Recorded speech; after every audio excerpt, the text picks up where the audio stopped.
friends! It's me, Caroline. Welcome back to College Prep. As you may remember, last time we talked about the difficulties of choosing colleges and the pros and cons of public state universities.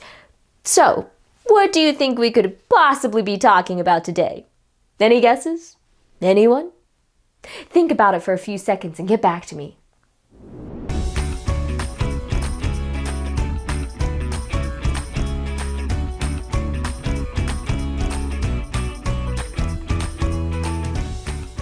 That's right! Today, we're obviously talking about private universities. First off, what is a private university? Unlike public universities, private universities are not funded by federal or state governments, although they can still receive tax breaks, public student loans, and grants.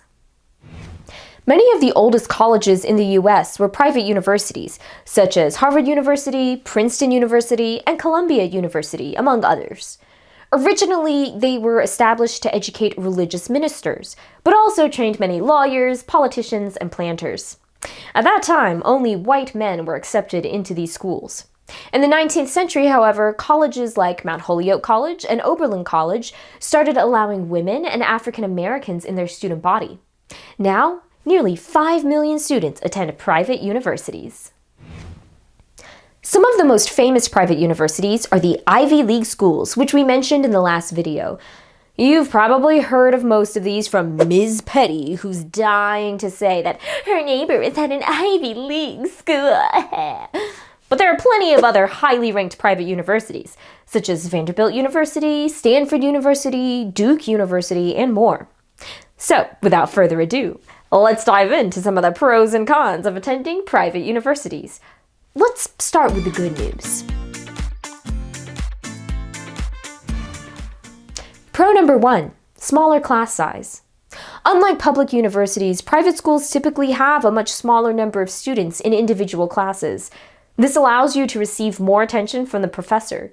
You can ask more questions and get direct feedback. Which leads to pro number 2, relationships with the professors. With the smaller size of private universities, professors have more time to spend with individual students.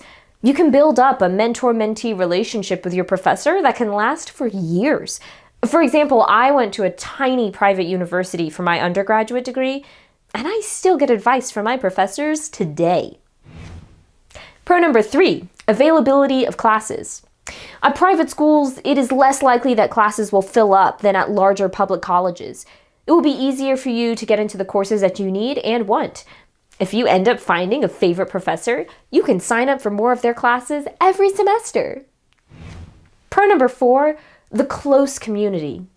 Because private schools are smaller, the student body tends to be much closer. You get to know your fellow students so well that they become like family to you. In my case, I ended up meeting, becoming friends with, and then living for almost 7 years with a girl I met from my college. And believe it or not, we still live with each other today. Pro number 5, prestige. Ah yes, Ms. Petty's favorite thing. Obviously, Ivy League schools are extremely prestigious, but there are also other well-known private universities. Colleges like Johns Hopkins University, the Juilliard School, Carnegie Mellon University, the Massachusetts Institute of Technology, or MIT, among many others, specialize in certain fields like art, math, medicine, and more. Their alumni include renowned leaders in every field of study. Okay, well, now that we've talked about the positives of attending private schools, it's time to look at the not-so-bright side. Con number 1, cost. Private schools, on average, are far more expensive than state universities. As we talked about in the last video, tuition and fees can run up to 250% more at private colleges, and you don't want to be dealing with student debt for the rest of your life. Although the bill at private universities can be massive, the cost can be offset somewhat with scholarships and financial aid. Also, the specific degree and school can affect the financial value.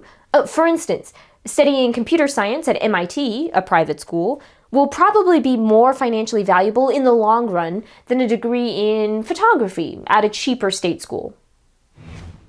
Con number 2, less funding. Because private universities are not supported by the government in the same way that state schools are, they typically have less funding. This means that there's usually less money to give for equipment in classes, research labs, sports programs, clubs, extracurricular activities, and more. So don't get your heart set on joining a fencing club. Ching, ching, ching, ching, ching, ching. Con number 3, transferring credits. If you decide to transfer to another school, beware. Because private schools are smaller, they sometimes have different class requirements. These class credits won't always transfer to another school if you decide to move universities. And on the flip side, if you try to transfer credits to your private school from other universities or dual credit programs, your classes may not always transfer. Con number 4, limited degrees. With smaller private schools, naturally, come fewer options. Because most private schools cannot hire as many professors as state schools, they cannot offer the same number or type of degrees. Suppose you want a degree in musical theater, but the school of your dreams is a tiny private college. Because this college is so small, they only offer one theater degree in acting with no musical theater program. So now you've got a decision to make. Would you rather go to your dream school or sing your heart out at your second choice college? While you ponder that, let's move on to discussing how you pick what is right for you. State universities or private universities. Now that we've examined the pros and cons, how do you make a choice? Well, there's not an easy answer to this because all of you watching this video are different people with different wants and different needs. So what you've got to do is figure out what your priorities are, financially, geographically, and personally. Let's take a look. As I'm sure your parents have said over and over, finances are an important part when choosing your college. Remember, going to a state school in your state will most likely be the cheapest option. However, although state schools tend to cost less, there can be bigger amounts of scholarships at private universities, depending on your area of study. So, check your budget. How much are you willing to spend? How many scholarships or grants can you receive from these schools? Are you willing to take out student loans? Then, let's think about location. Do you want to stay near your home, or are you looking to study farther away? You're not just going to school. You'll be living in this place for probably 4 years, so pick a location that you'll love. Choosing an in-state school means you'll probably be more familiar and comfortable with the weather and the local area, but maybe you want to experience a different locale to what you're used to at a private school in the mountains of Colorado. Unless, of course, you are from Colorado, in which case you might enjoy the Everglades of Florida.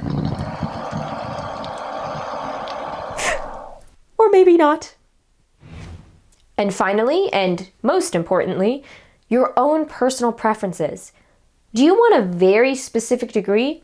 You can probably find that at larger state schools, which offer hundreds of degree types. Or is there a type of school that you're looking for? A liberal arts school, an Ivy League institution, a faith-based education? Private universities are more likely to offer specialized education styles or subjects. Or perhaps you're a skilled athlete and want to compete nationally. State schools typically have bigger sports teams that could lead to professional opportunities. Oops. Is this your first time leaving home and you're a bit nervous about being lost in a giant swarming mess of humanity? Or maybe you want to enjoy the crowds at a huge football game. Touchdown! All of your financial, geographic, and personal preferences will lead you to choose which university is better for you, state or private. In our future lessons, we'll work on narrowing down your options even farther. Until then, keep constructing your college castle in the sky. Hey.